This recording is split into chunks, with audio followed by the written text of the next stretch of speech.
నమస్కారం అండి. ఎస్, నా పేరు మోహన్ అండి. జగన్నాథం గారు అబ్బాయిని. ఓ, నిన్నెప్పుడో చిన్నప్పుడు చూశాను. What's the matter? ఉద్యోగం కోసం వెతుకుతున్నానండి. మా నాన్నగారు మిమ్మల్ని ఒకసారి కలవమన్నారు. ఏం చదువుకున్నావు? బిఏ పాస్ అయ్యానండి. ఐసి. రేపు ఉదయం నన్ను ఫ్యాక్టరీలో కలవు, ఏదో ఒక ఉద్యోగం ఇస్తాను. ఓకే? అలాగే సార్. లుఖ్య, నువ్వు నా స్నేహితుడు కొడుకు అన్న సంగతి మర్చిపోవాలి. పనిలో ఏమాత్రం అశ్రద్ధ చూపించాలని సహించను. ఓకే? అలాగే sir. Thank you very much. All right. ఎవరండి వెళ్ళేది? ఎవరో ఉద్యోగం కోసం వచ్చాడు, రేపు ఆఫీస్కి వచ్చి కలవమని. లక్ష్మి, నీతో ఒక విషయం చెప్పడం మర్చిపోయాను. రేపు మంచి రోజట.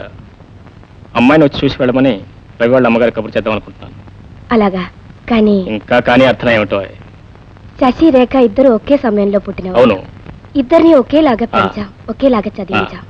ఇప్పుడు పెళ్లిళ్ళు కూడా ఒకే మూడికి చేద్దాం అంటావా? అది కాదండి, ఇద్దరిలో ఎవరు పెద్దో ఎవరు చిన్నో మనకే తెలియదు. అందుకే ఇద్దరి పెళ్లిళ్ళు ఒకే ముహూర్తానికి అది చేసి. సరే, శశికి మంచి సంబంధం దొరికిందని ఇప్పటికిప్పుడు రేఖ మంచి సంబంధం దొరకాలంటే ఎక్కడి నుంచి దొరుకుతుంది? ఇంకా దొరకటే ఉందండి.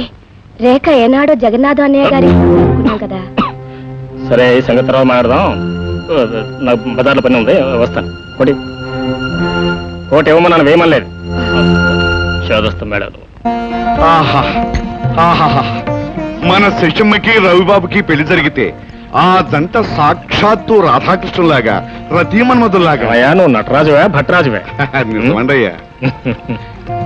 అమ్మా చూడండి అమ్మా, మా శశి నడిచొస్తుంటే సాక్షాత్తు చందమామే దిగొస్తున్నట్టుగా ఉంది.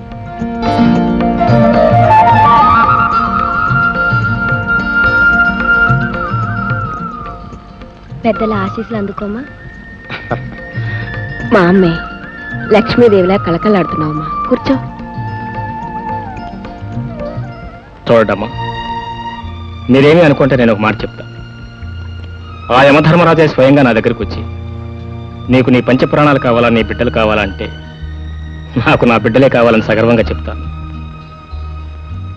వాళ్ళిద్దరూ నాకు రెండు కళ్ళమ్మ. శశి నాకు ప్రాణం అయితే రేఖ నాకు ఊపిరి. అవును వదిన గారు, పిల్లలు తమాషాకి తలనొప్పి అంటే ఆయన తల్లడిల్లిపోతారు. 10 మంది డాక్టర్లకి ఫోన్ చేసి హడావుడి చేస్తారు.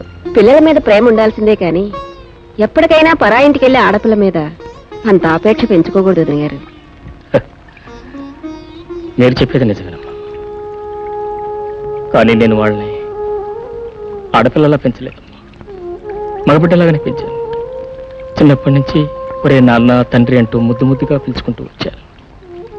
ఒకవైపు శశికి పెళ్ళి అయిపోతుందని కొండంత సంబరంగా ఉన్నాను. మరోవైపు శశికి పెళ్ళైన దగ్గర నుంచి నాకు దూరం అయిపోతుందన్న ఆలోచన the very thought of it. I'm sorry. చూడండమ్మా, నీకెంత కట్నం కావాలంటే అందిస్తాను, మీరేం కోరిక అందిస్తాను. కానీ నాదొక చిన్న కోరిక. పెళ్ళైన దగ్గర నుంచి శశి 6 నెలలు మీ ఇంట్లో ఉంటే 6 నెలలు మా ఇంట్లో ఉండాలి. రేపు రేఖ పెళ్ళైనా కూడా వాళ్ళు అదే కోరుతాను. శశి మీ ఇంట్లో ఉన్నంతకాలం రేఖ మా ఇంట్లో ఉండాలి, రేఖ వాళ్ళ ఇంట్లో ఉన్నంతకాలం శశి మా ఇంట్లో ఉండాలి. వాళ్ళిద్దరూ నాకు దూరం అయితే కళ్ళు నా చూపు లేనట్టమ్మా. ఓహో ఓహో, ఈ ఏర్పాటు భామా కలాపం అంత రమ్యంగా ఉందండి అయ్యా. చూశారమ్మా, బాబు గారి పాయింట్ ఎంత బాగుందో. కడుపు తీపంటే ఏమిటో నాకు తెలుసు అన్నయ్య గారు. మీ బాధనే ఊహించగలను. మీ ఇష్ట ప్రకారమే చేద్దాం. మంచి రోజు చూసి నిశ్చితార్థం జరిపిద్దాం. ఆహా, శుభం. తెలుస్తానండి.